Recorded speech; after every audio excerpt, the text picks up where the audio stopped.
Hello friends.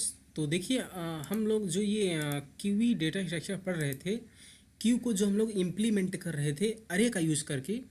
तो उसके लिए हमने आपको ये पूरा पूरा कोड एक्सप्लेन किया था, राइट। तो first of all I hope कि आपने वो सारे पार्ट्स ज़रूर देखे होंगे। और ये रहा हमारे पास इसका कोड। तो यहाँ पर आज मैं आपको ये बताने वाला हूँ कि जो यहाँ पर हमने शो क्यू एलिमेंट उसको हमने कहा था कि आप अपने से कंप्लीट कर लीजिए, लेकिन मैं उसकी कोडिंग अब मैं आपको बताने वाला हूँ। और दूसरी बात, जो ये क्यूई साइज हमारा फंक्शन हमने बनाया था इसमें थोड़ा सा मिस्टेक है, और उसी मिस्टेक को दूर करने के लिए मैं ये वीडियो बना रहा हूँ। और इसीलिए साथ ही साथ मैं इस फंक्शन की भी कोडिंग मैं आपको बता दूंगा, क्योंकि जब मैं आपको क्यू का इम्प्लीमेंटेशन बताऊंगा डायनेमिक अरे का यूज़ करके, तो इस फंक्शन की कोडिंग बहुत हेल्प आने वाली है। ओके, इस फंक्शन को बेसिकली हम यूज़ नहीं करेंगे, लेकिन सिमिलर कोडिंग मुझे करनी पड़ेगी। तो हमने सोचा क्यों ना मैं आपको अभी बता दूं।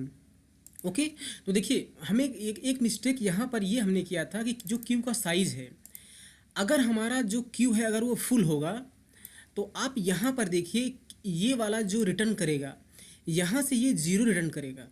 ओके, अच्छा इतने पार्ट्स मैं आपको बता चुका हूँ तो मैं बहुत ही डिटेल में जाके नहीं समझाऊंगा। अगर हमारा क्यू अगर फुल है तो जो क्यू की कैपेसिटी होगी वो क्या होगी, 5 होगी। फ्रंट अगर आप आइडल कंडीशन मान लें तो फ्रंट की वैल्यू 0 होगी, रेयर की वैल्यू होगी 4, है ना। तो कैपेसिटी माइनस फ्रंट यानी कि 5 माइनस 0 5 हो गया, प्लस रेयर करो तो रेयर 4 है तो ऐड हो जाएगा 5 प्लस 4 9 हो जाएगा, प्लस 1 हो जाएगा 10। तो 10 को अगर आप की भी कैपेसिटी से मॉडुलर करोगे तो रिमाइंडर आ जाएगा 0। इसीलिए जब हमारा क्यू फुल है तो यहाँ से 0 रिटर्न हो जाएगा। लेकिन अगर हमारा क्यू फुल है तो जो क्यू का साइज होगा वो तो 5 होना चाहिए, क्यू की कैपेसिटी होनी चाहिए, है ना। इसीलिए मुझे क्या करना पड़ेगा कि ये रिटर्न मुझे हर बार नहीं चलाना है। ये रिटर्न मुझे तभी चलाना है जब मेरा क्यू इम्पटी है, क्यू में कुछ एलिमेंट्स हैं, तभी ये वाली कंडीशन वैलिड है। तो मैं चेक कर लूँगा जो क्यू है, मैं इज क्यू फुल फंक्शन को कॉल कर लूँगा। इज क्यू फुल फंक्शन को हमने कॉल करके इसमें क्यू पास कर दिया। और अगर हमारा क्यू फुल है तो मुझे यहाँ से 5 रिटर्न करना है। 5 यानी कि जो क्यू की कैपेसिटी है उसको रिटर्न कर दो, है ना। और अगर ये रिटर्न चल गया तो ये वाला रिटर्न चलेगा ही नहीं। ठीक, तो इतना छोटा सा ये चेंज आप कर लेना, ये मैं भूल गया था। बाद में जब मैंने देखा, मैंने प्रोग्राम को रन किया, कई सारी बार मैं प्रोग्राम को रन करता हूँ हर एक सिचुएशन के लिए, तो मैंने देखा कि ये वाला कंडीशन हमारा फेल हो रहा था। फिर हमने जब इसको डिबग किया तो मुझे यहाँ ये मिस्टेक मिली, तो हमने ये यहाँ पर 2 लाइन का कोड ऐड कर दिया है। ओके, दूसरी बार अब मैं आपको चलिए बताता हूँ कि इसकी हम कोडिंग किस तरह से करेंगे। सो क्यू एलिमेंट्स की। ओके, तो बेसिकली ये क्या करेगा, हमारे क्यू में जितने भी एलिमेंट्स हैं उनको क्या करेगा, प्रिंट करेगा। तो प्रिंट कर रहा है तो सबसे पहले मैं चेक कर लूँगा अगर हमारा क्यू इम्पटी है ना। तो हमारा क्यू इम्पटी है तो प्रिंट होगा ही नहीं। तो मैं क्या करूँगा, इज क्यू इम्पटी फंक्शन को मैं कॉल कर लूँगा। और अगर हमारा क्यू इम्पटी है तो मैं यहाँ से प्रिंट ऑफ लगा दूँगा और मैसेज क्या लिख दूँगा, Q is empty. Okay, Q is empty कर दिया। इल्स में आ जाता हूँ। अब इल्स में अगर मैं आ गया, इल्स में अगर मैं आ गया तो मुझे एलिमेंट्स को प्रिंट करना है। अब ध्यान से देखना कि इस चीज़ को बहुत ध्यान से थोड़ा समझना। ओके, मैं डायग्राम दिखा देता हूँ आपको एक सेकेंड के लिए।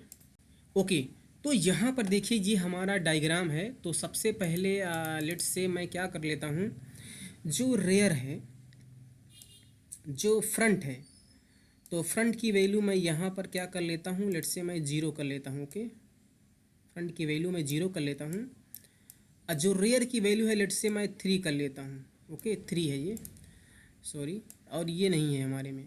तो इस टाइम पर आप देखिए कि मुझे क्या करना है, मुझे हर एक एलिमेंट को प्रिंट करना है। अरे यार,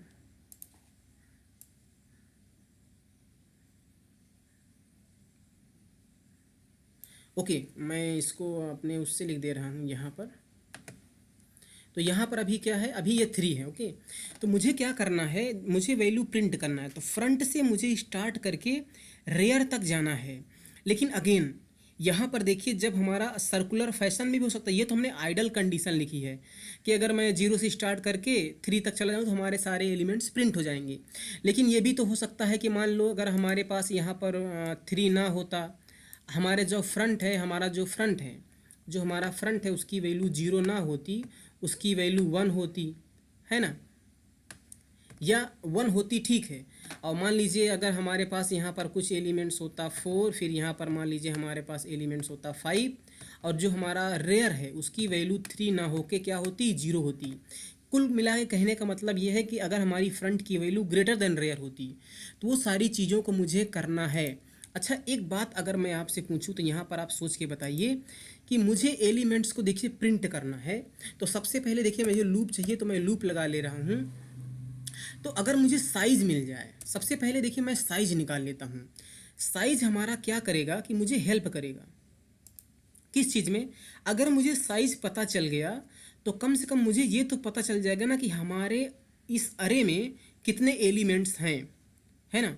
तो सबसे पहले मैं क्या करता हूँ ना, मैं साइज़ निकाल लेता हूँ। तो साइज़ के लिए लेट से मैं एक वेरिएबल बना लेता हूँ। लेट से मैं यहाँ पर बना लेता हूँ इंट साइज, और उसके लिए हमने एक फंक्शन बनाया था, क्या बनाया था, क्यू ई साइज नाम से, ओके। और स्ट्रक्ट क्यू, इसमें मुझे क्यू पास करना पड़ेगा। तो हमारे पास एक साइज आ गया। अब जितना साइज का वैल्यू होगा उतना ही एलिमेंट्स हमें प्रिंट करना है। तो मैं क्या करता हूँ, मैं यहाँ पर लगाता हूँ साइज माइनस माइनस। देखिए मैंने क्या किया, इसको ध्यान से आप देखना, ओके। हमने क्या किया कि हमने इनिशियलाइजेशन वाला पार्ट छोड़ दिया, इंक्रीमेंट डिक्रीमेंट वाला पार्ट छोड़ दिया, बस हमने साइज को डिक्रीमेंट करा। तो साइज की वैल्यू अगर मान लीजिए 3 है तो हमारे उस स्टैक हमारे क्यू में 3 एलिमेंट हैं, तो साइज माइनस माइनस किया है। तो फिलहाल कुल मिला के ये लूप 3 टाइम्स यानी साइज टाइम्स एग्जीक्यूट होने वाला है ना। अब मेरा गोल क्या है, मुझे फ्रंट इंडेक्स से स्टार्ट करके रेयर तक जाना है ना। तो सबसे पहले मैं एक इंडेक्स वेरिएबल बना लेता हूँ, इंडेक्स, और इसमें मुझे क्या चाहिए, जो क्यू है उसका मुझे क्या चाहिए, फ्रंट चाहिए। तो इसमें हमने रख लिया क्यू का फ्रंट। तो जब हमारे पास इंडेक्स आ गया तो मुझे यहीं से प्रिंटिंग स्टार्ट करनी है। तो सबसे पहले ओके प्रिंटफ %d, और यहाँ पर मुझे क्या प्रिंट करना है, जो हमारा क्यू है उसका जो अरे है उसके इंडेक्स पर जो वैल्यू है वो प्रिंट कर दो, है ना। वो प्रिंट हमने कर दिया। अब मुझे क्या करना है कि इंडेक्स को बढ़ाते जाना है ना। इंडेक्स को मुझे क्या करना है, इंडेक्स को मुझे बढ़ाते जाना है। जैसे अभी हमारा फ्रंट का वैल्यू 1 है तो 1 प्रिंट हो गया, मतलब 6 प्रिंट हो गया। तो फिर मुझे इंक्रीमेंट करके 2 करना है, फिर 3 करना है, फिर 4 करना है। लेकिन ध्यान देने वाली बात यह है कि 4 के आगे भी अगर हमारा फ्रंट का वैल्यू 4 हो जाता है और लूप हमारा इंड नहीं होता, इसका मतलब अब मुझे फ्रंट को क्या करना पड़ेगा, 0 करना पड़ेगा। तो जिस स्टाइल में इंसर्शन या डिलीशन करते समय हम रेयर और फ्रंट को इंक्रीमेंट कर रहे थे, उसी तरह मुझे इंडेक्स को भी इंक्रीमेंट करना पड़ेगा, है ना। और वो मेथड क्या था कि इंडेक्स में +1 करो, उसको कैपेसिटी से मॉड्यूलर कर दो, है ना। जो आए उसे कहाँ पर रख दो, इंडेक्स में ही रख दो। तो इस तरह से मुझे करना पड़ेगा, तो हमारा सब कुछ प्रिंट हो जाएगा। आपको ये बात समझ में आई होगी दोस्तों, है ना। तो अब हमने यहाँ पर अपना मेथड, अपना दिमाग लगाया है। आप कुछ और भी मेथड सोच सकते हो, अगर आपके पास कोई इसका अल्टरनेटिव है तो डेफिनेटली मुझे कमेंट सेक्शन में बताओ ना यार। कमेंट किस लिए ओपन है, कमेंट तो सबके लिए है, तो कमेंट किया करो। ओके ठीक है यार, करना हो तो कर देना। मैं इसको रन कर देता हूँ एक बार यार, कोई एरर ना आए। आई होप, बहुत दिन बाद मैं इसको रन भी कर रहा हूँ। तो यहाँ पर आप देख सकते हैं, अगर मैं यहाँ पर शो क्यू एलिमेंट 6 करूँ तभी देखो कह रहा है क्यू इज एम्प्टी है। मैं अब इन क्यू कर लेता हूँ। अब देखिए तो यहाँ पर 11 22 क्या हो रहा है, प्रिंट हो रहा है। देखिए क्यू साइज 2 है। Is queue full, no queue is not full. Is queue empty, no not empty. Queue show element, अगर मैं देखिए पिन रहा है। गेट क्यू रेयर, देखिए 0 और 1 है। अब अगर मैं क्यूच डी क्यू कर लेता हूँ, लेट से 2 को हमने डी क्यू कर लिया, तो ये पहला वाला एलिमेंट देखियो डिलीट डी क्यू कर देगा, है ना। अगर मैं 6 करता हूँ, देखिए यहाँ पर प्रिंट है, है ना। देखिए अभी एक एलिमेंट चला जाएगा, ये 2 चला गया। अब अगर मैं फिर से कोई एलिमेंट अगर मैं करता हूँ, देखिए ओवरफ्लो कह रहा है ना,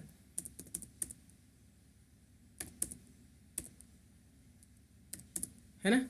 अच्छा मैं स्टेटस कर लेता हूँ। देखिए फ्रंट की वैल्यू 2 है, रेयर की वैल्यू क्या है, 0 है। रेयर की वैल्यू 0 है, फ्रंट की वैल्यू 2 है, क्योंकि वो हो रहा है डिलीशन।